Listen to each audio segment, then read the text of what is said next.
Today's video, I'm doing a training for the associates in my organization, teaching them all the necessary skills to be an effective communicator, both in business and in their personal life, by being better listeners and by communicating in a way that makes other people want to listen to them. So not only they can understand others, but they can also be understood by others.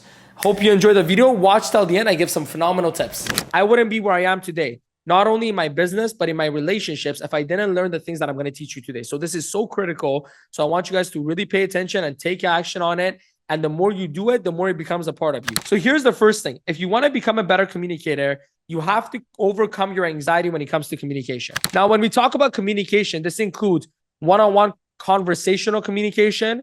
This includes a presentation where you're sitting down with a client. This also includes public speaking. This includes any form of communication you're going to do in your life. And in any form of communication, you need to remember that your worst enemy is usually you. There's a certain level of anxiety that you need to perform at your highest level. But when you have chronic anxiety or anxiety that paralyzes you, that's when your performance ends up becoming poor. And sometimes you're having a conversation with someone you're intimidated by. Sometimes you're doing a presentation and you don't have much experience in presentations. Sometimes you're doing a public speech and you're not comfortable doing that because that's not something you've done before or you've done many times. It's natural to be anxious. If you have too little anxiety, you're going to have poor performance. If you have too much anxiety, you're going to have poor performance. You actually need to have a certain level of anxiety to perform at your peak. Meaning, in order to perform at your best, you need to have a certain level of anxiety that puts you into that fight or flight headspace that brings the best out of you. If you're too complacent, too chill, too relaxed, you're not going to give your best performance. Also, if you're too scared to the point where it paralyzes you, you're not going to have your best performance. So the next time you have anxiety, don't panic. It's the panic that you have when you realize you're anxious that takes your anxiety overboard, that puts you into that paralysis level instead of that level that you need to be in to be at peak performance.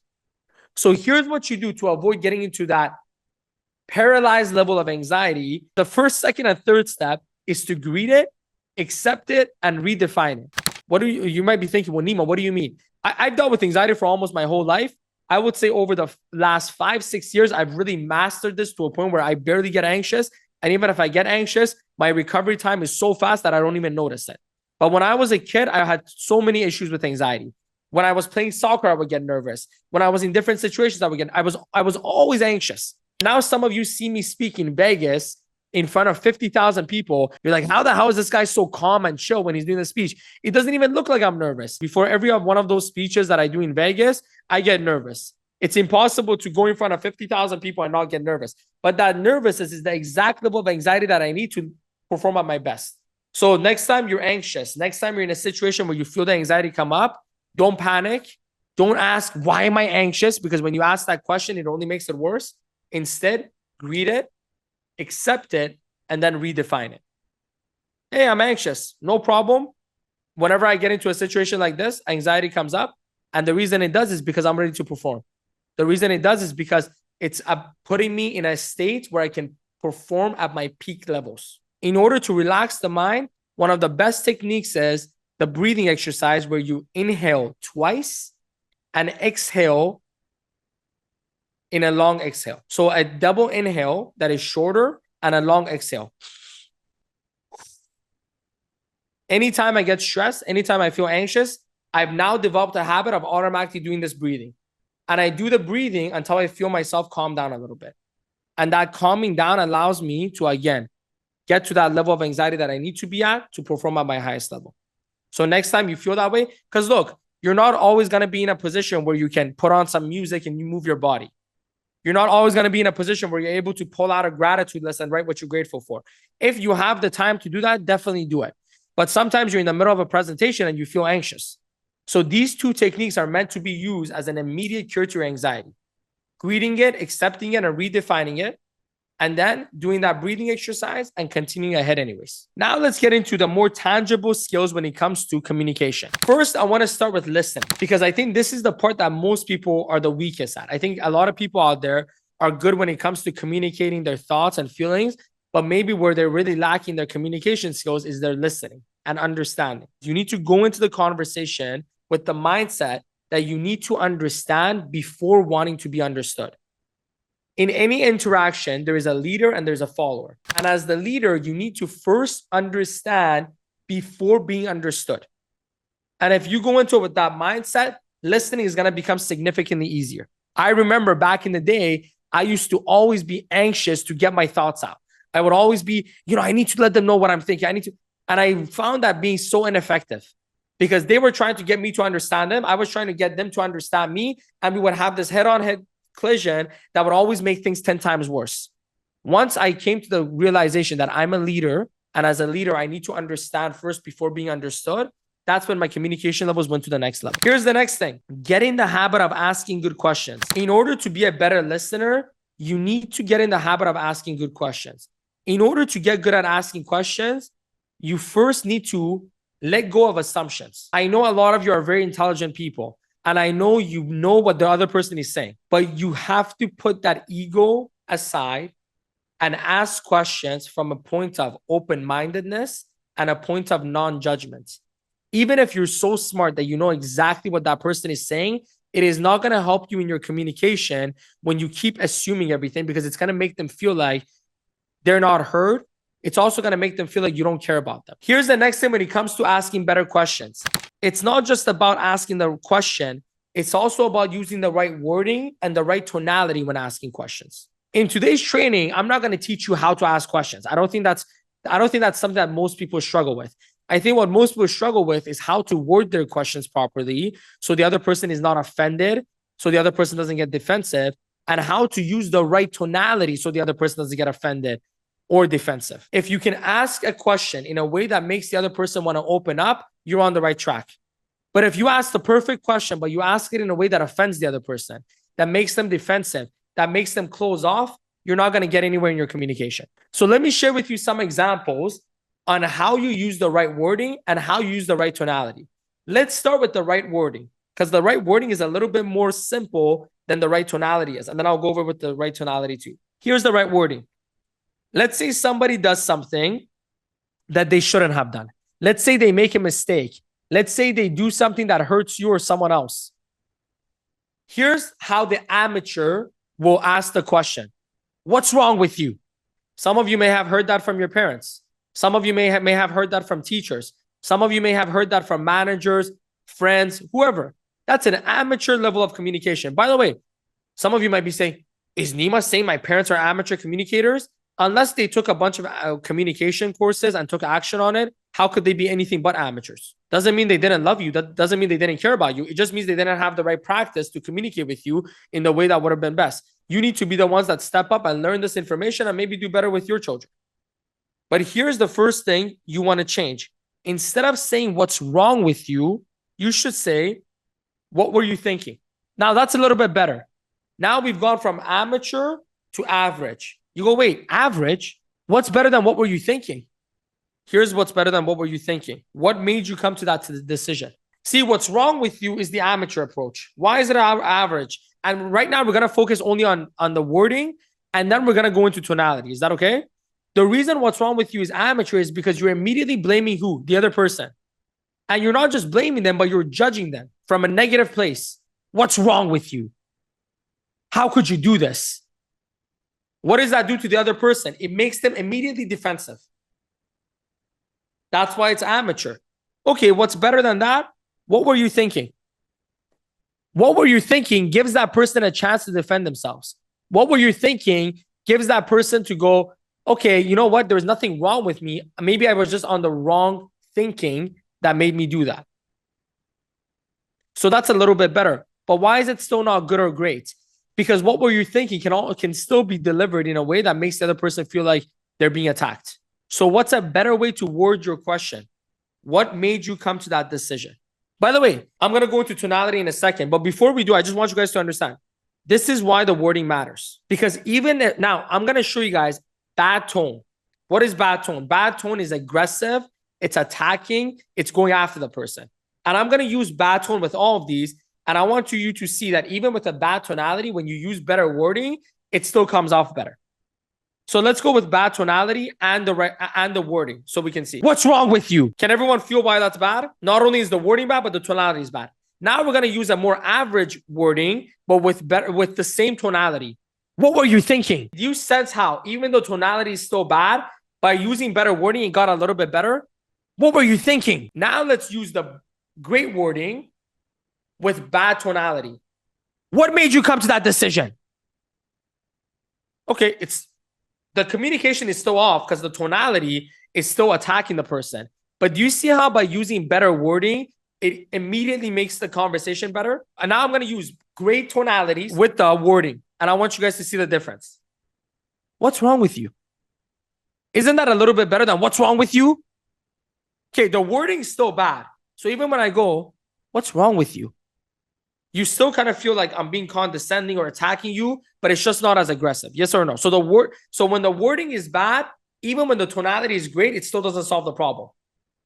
And when the wording is great, but the tonality is bad, it still doesn't solve the problem. So we need to make sure both the tonality and the wording match in order for the communication to be perfect. So now let's go to the average example, but with great tonality. What were you thinking? Do you see how that's better now? Average wording, good to great tonality, the communication becomes better. What were you thinking, man? What were you thinking? What is that tonality? It's a tonality of care. It's a tonality of curiosity. And it's a tonality of open-mindedness to see if that person can give me a better understanding and I can see where they're coming from. Now, let's use the right wording with the right tonality and see the difference. What made you come to that decision? Hey, Alex, I'm just curious to know, what made you come to that decision? Do you see the difference between those now? As you're listening to me, I hope you're going through the feelings and going like, okay, this made me feel a little bit bad. This made me feel okay. This actually made me feel kind of good. Because this is a context that somebody has made a mistake. So they know they made a mistake. But if I go to them and go, what made you come to that decision?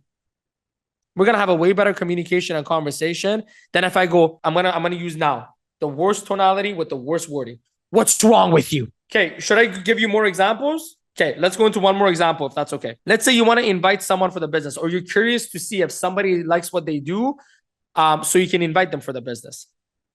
What is the bad question? The bad question with the bad wording is, you really want to do this job forever? By the way, I'm going to do this with bad tonality first, and then I'll do it with good tonality. You really want to do this job forever? Bad wording with bad tonality. How does that make you feel? Bad about what you're doing, defensive. It makes you feel kind of like put off. It kind of makes you feel like wanting to go back at the person and defending what you're doing. Now I'm going to use good tonality with bad wording. You really want to do this job forever? Tonality is a little bit more curious. Tonality is a little bit more calm. But because the wording is still off, the person probably feels some sort of way. So now let's use the right wording with bad tonality. And then I'm going to use the right wording with the right tonality. Here's the right wording with bad tonality. Do you see yourself working here long term?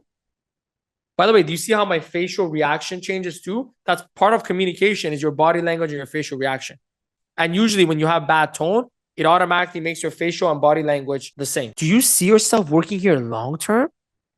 How does that make you feel? Judged? A little bit bad about what you're doing? And it makes you not really want to continue the conversation. Now let's try good tonality with the good wording. Do you see yourself working here long term? I'm just curious to know, do you see yourself working here long term? By the way, one thing you notice is when you put the person's name in the front, it always makes it better. Hey, John, I'm curious to know, do you see yourself working here long term? So what is that? Now that tonality is more open-minded. That tonality is more curious. That tonality is more interested in seeing a response, not judging a response. I know I said last example, but I'll use one more because I'm just going to use the wrong tone with the wrong word and the right tone with the right word so you guys can see it. Here's another one. Wrong tonality with the wrong wording. Are you interested in getting into business? Okay. Why is that the wrong wording and the wrong tonality? One, you're putting the person in a position where they're going to give you a yes or no response. Two, you're coming off a little bit desperate, a little bit needy. Are you interested in getting into business? Would you like to get into business with me? You're speaking too fast. You're being too forward. Now let's use right wording with right tonality. Have you ever thought about starting your own business? Do you see the difference between, are you interested in getting into business versus, have you ever thought about starting your own business? Now you're giving the person an open-ended question. Have you ever thought about it instead of, are you interested? See, if you say, are you interested? It's a yes or no. If you say, have you ever thought about it? Now it's a conversation. Well, I did think about it a while ago, but I reconsidered because I didn't have the financial means. So If there was a business where you didn't need any financial investment or you didn't need much financial investment, would that be something of interest to you? Isn't that a nice follow-up question to that?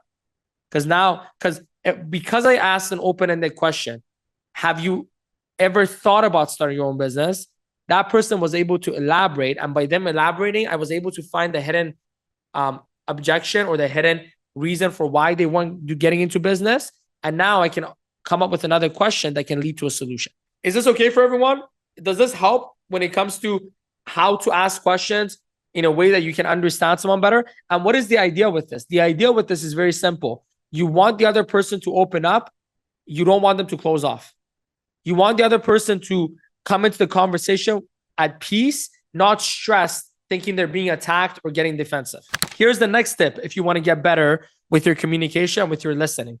Ask for permission. Is it okay if I ask a couple questions to understand what you mean exactly? That's so powerful.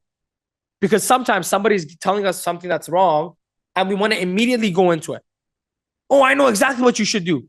Or you start asking questions right away. So wait, are you sure that's the problem? Are you sure? And then that person gets taken back by the fact that you're going right into it. But if you ask for permission before you ask questions, that conversation is going to go so smooth. All you got to do is go, is it okay if I ask a couple questions to understand what you mean exactly? Here's another one. Prove to them you are listening. How can you prove to someone that you are listening? Repeat back what they say to make sure you got it right. In order to do that effectively, you have to avoid assumptions. So let's go back to that example earlier. The person says, yeah, I've thought about it before, but I never had the financial means to start a business. Now I could come back and say, so John, in order for me to understand you better, is it okay if I ask you a quick question? See, I'm asking for permission. Yeah, Nima, go ahead. Did I understand you correctly when you said that the reason you didn't start businesses in the past is because you didn't have the financial means? Yeah, that's exactly why. How good do you think that person feels right now? They feel great. Wow, this person really cares about me. They really want to understand me. Now they're going to be open to listening to your solution because they know how much you care about them. What's the old adage that always is said? People don't care how much you know until they know how much you care. By doing this, you show them how much you care, so they're willing to open up and they're willing to listen to your solutions. This is another tip that you really will need to pay attention to. Don't respond to an emotional conversation with logic, and don't respond to a practical conversation with emotion. See, when you want to understand someone, sometimes the person is coming to the conversation with an emotional conversation. They're coming into it and they're talking to you about how they're feeling. Oh, I feel so bad. And you want to be practical. You're a logical person, let's say. So you say, it's okay if you feel bad. Just do this and this and this and you'll feel better. And you think you're helping the person. But by doing that, there's a disconnect. Because the person is coming to you with emotion and you're coming right back at them with logic. Logic and emotion are like oil and water. They don't go together well. Sometimes also somebody comes to you with a practical or logical conversation and you deal with it with emotion. Sometimes someone comes to you and goes, hey, what do you think I should do to get, more results in fitness? As an example, that's a practical conversation. And then you go, well, here's what you need to do. You need to get up every morning with the right level of motivation. Okay, well, dude, I'm just asking for like a step-by-step real quick. I didn't need a motivational talk. And there's a disconnect there. Do you see what I'm saying? So when somebody comes to you with an emotional conversation, start off with emotion, carry them to logic if you want to give them a logical response. And if somebody comes with you with logic and you want to bring them into an emotional topic, start with logic and then go into emotion. This is simply meeting people where they're at so you can move them to where you want to get them to. This is one of the best things you need to remember when it comes to influence, when it comes to leadership. Meet people with where they're at before you move them to where you want to take them. So if somebody comes to me with an emotional conversation and I want to go on the logical path to give them a solution. So they come to me and they go, oh, Nima, I feel so discouraged. This happened and that happened and it made me feel so bad and it made me feel this. Every time you hear someone use the word feel, you know they're having an emotional conversation with you. Here's how you should go about it. If you want to truly help them, here's what you should do. You should go, oh, I totally get how you feel. I totally get it. And I remember back in the day when I was where you're at, and I used to go talk to people and they would reject me or they would give me, I would feel exactly the same way you would feel. I would feel upset, discouraged, annoyed. What am I doing right now? I'm meeting them in an emotional conversation. They're sharing their feelings and I'm showing empathy. I'm letting them know that I understand where they're coming from. I'm letting them know that I understand their emotional frustration. Now I only need to use one last word to take them to the logical conversation I want to take them to. But is it okay if I share with you what I found that helped me overcome these negative feelings? Did you just see what I did? I met them where they're at with the emotion, and by asking them for permission and talking about what I found after I had already gone through what they gone through, I'm now asking if it's okay for me to take them to the logical place. So now the person goes, yeah, what did you do? And then I can explain. That's how you take an emotional conversation into logic. Now, how do you take a logical conversation into emotion? Now, you might be wondering, Nima, why would I want to take a logical conversation into emotion? Isn't logic where the solutions are? Well, here's the problem. If you only communicate with someone on a logical level, they might not take action. So you need to meet them at logic, but also end it with emotion so they have the motivation to take action on it. So if I'm on a phone call with a team member and they go, can you tell me what I need to do to get licensed? That's a logical conversation, yes? They want time. Okay, I'm going to start going, look, what you need to do is this. You got to study an hour a day. And when you're studying, this is what you want to focus on, blah, blah, blah. I'm going to give them logic. But here's what I got to do. I got to carry them into emotion to make sure they take action on what I just told them to do. Because without emotion, logic does not lead to action. You need to make the logic match with the emotion for the action to come after. So here's what I'll do. I'll go, well, what you need to do is you need to study an hour a day. Here's what I would tell you to do in terms of the tips, I give them some tangible, practical answer. And then I say, but can I share something with you that really impacted me, that really helped me? See, as soon as I ask for permission to share something with them, I'm essentially asking them for permission to take the conversation to a different angle. And as soon as they go, yeah, for sure, Nima, go ahead. I go, what I found is anyone can study an hour a day. It's the consistency that people fail at. Anyone can study in an hour in a day, but usually it gets boring. So the next day they're not going to do it, or the day after they're going to do it. So here's what I want you to do, John. Not only I want you to do all the things that I just mentioned, but I want you to remember the next time you feel discouraged, the next time you feel bored, the next time you feel like, man, I don't want to study, remember why you started. Remember how you want to retire your parents. Remember how you want to make enough money so you can quit that job. That's what helped me, John, stick to the studying even when it got boring. That helped me, John, on those days where I didn't want to study hard. That's how you take a logical conversation into emotion that can lead to action.